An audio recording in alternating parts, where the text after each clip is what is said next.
This is Remarkable Receptions, a video essay series about popular and critical responses to African American novels, artistic productions, and more.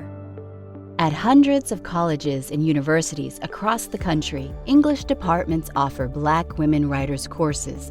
These courses have been offered for a few decades now. The courses are integral to African American literature curricula and regularly introduce readers to various Black women novelists. But where did these Black women writers courses come from? When were they introduced? By whom? Alice Walker is often credited with teaching the first Black women writers course. In the early 1960s, Walker was reading Black women writers, and she was pursuing a career as one. Her experiences in Black spaces were key, especially her presence at HBCUs. In 1968 through 1969, she was a writer-in-residence at Jackson State University, then known as Jackson State College. And in 1970 through 1971, she was a writer-in-residence at Tougaloo College.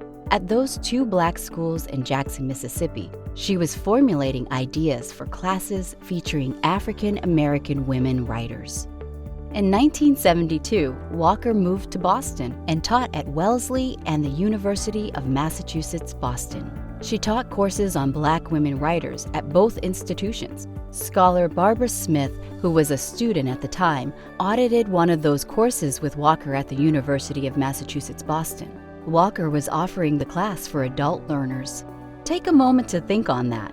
Walker, who was 28 years old at the time, offered a course on Black women writers at one college for undergraduates, and she offered the course at another location in the same city, this time for adult learners.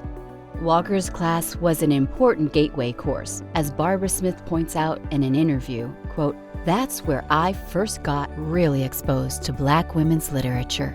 The very next year, Smith got a teaching job at Emerson College, also in Boston, and she promptly began teaching a Black women writers course. So Smith took a Black women writers course in 1972, and she began teaching her own Black women writers course in 1973.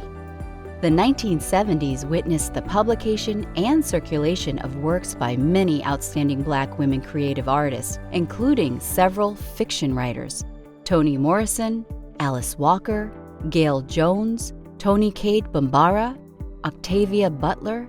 It was also during this moment that people began returning to the works of Zora Neale Hurston, whose 1937 novel Their Eyes Were Watching God has since become a mainstay in Black women writers' courses.